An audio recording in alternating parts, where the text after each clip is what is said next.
So Trump just won the election, and what does this mean? What does this mean going forward for the country? I'm going to tell you exactly that. It's a good thing, okay?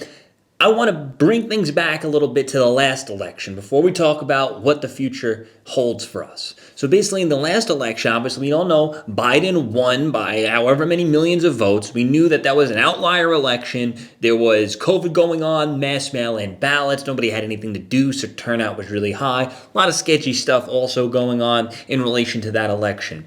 And the Democrats won that one. We all know they shouldn't have won that. There was all the big tech censorship trying to stop the Hunter Biden thing.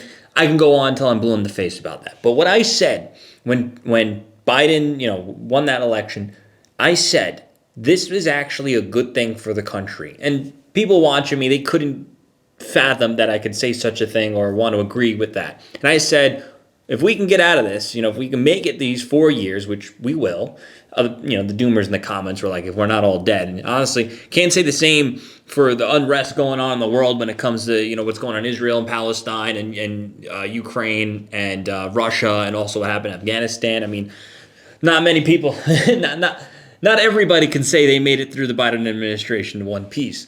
But for the rest of us that did make it out in one piece, things are going to be better going forward. And the reason why I said what I said back then was because people need to see a contrast, what a Trump presidency looks like and what a Democrat establishment machine presidency looks like, for them to actually know and appreciate the difference between having Trump and not having Trump. And we saw that. People got a chance to see exactly that finally. And that's why you see Trump, I'm not going to say Trump beat Kamala Harris. Trump beat the establishment Democrat machine that has been running this country for so long and had all this power and power grabs.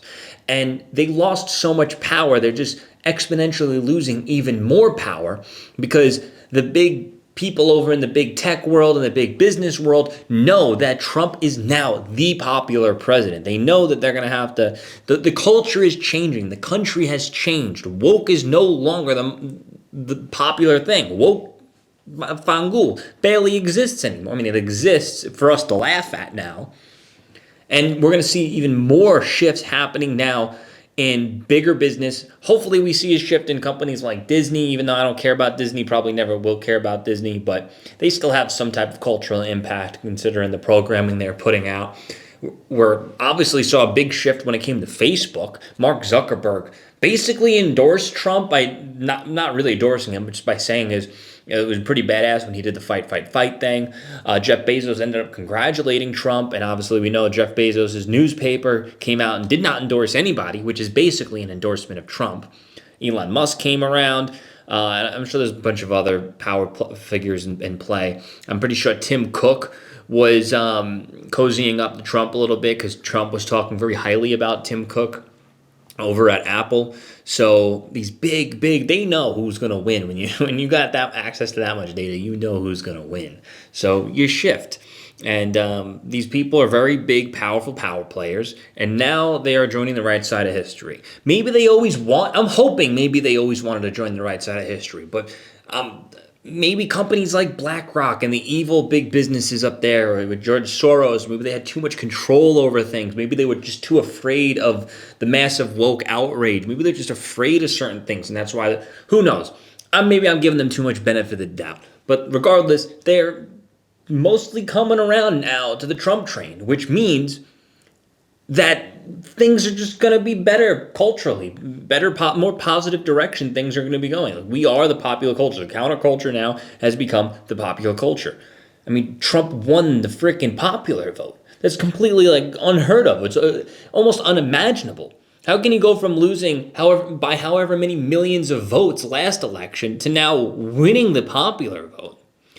It's insane. And the reason why I'm glad that he lost the first election is because, and the second election, is because now people have been able to see the difference. And we're going to be able to see the difference even more when he comes into office and starts making changes for the better, and the country starts doing better and better and better. And Americans can have a larger, bigger sense of pride in this country and how the direction is going to head. And I believe, and what I'm hoping for, is that will set us up for the future.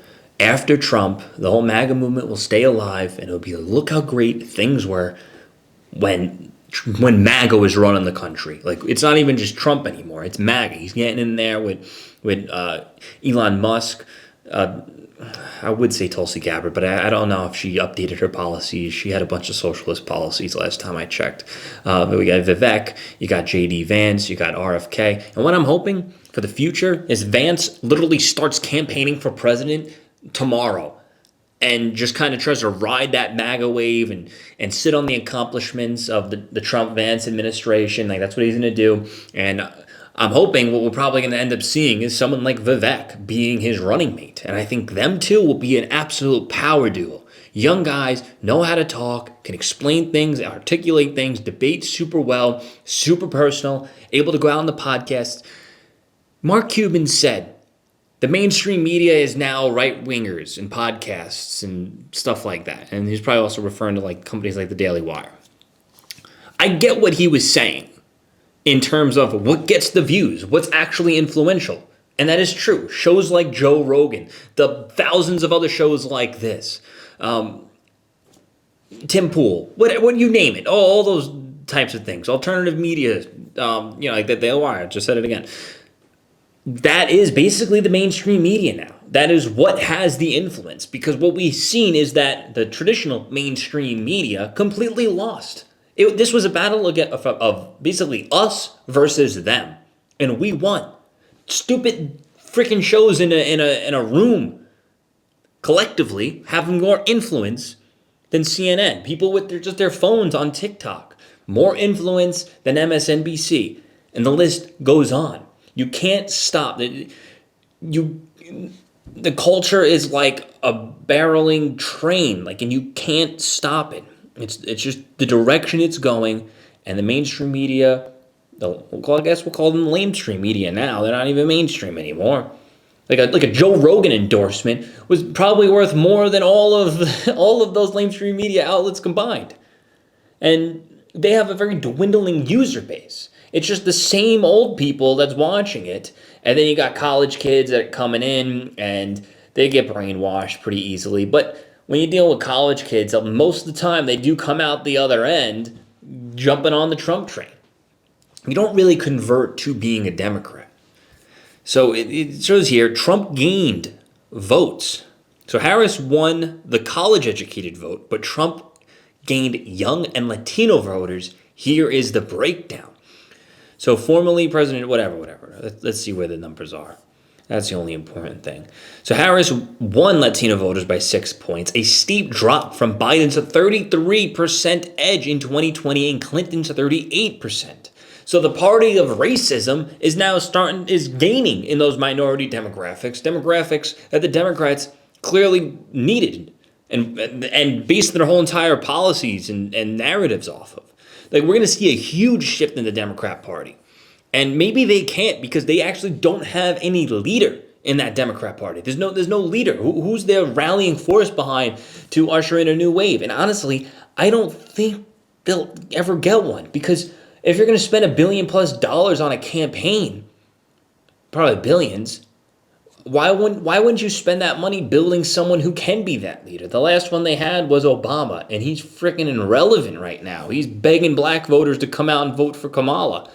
And then they don't. I was in a Vegas casino last night celebrating Trump's win while wearing my hat.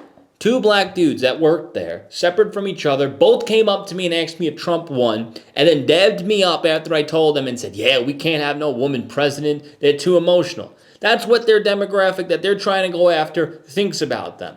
And also, Trump is freaking cool. He's a rich celebrity billionaire, and he's down with the rappers again. So, things are only going positive.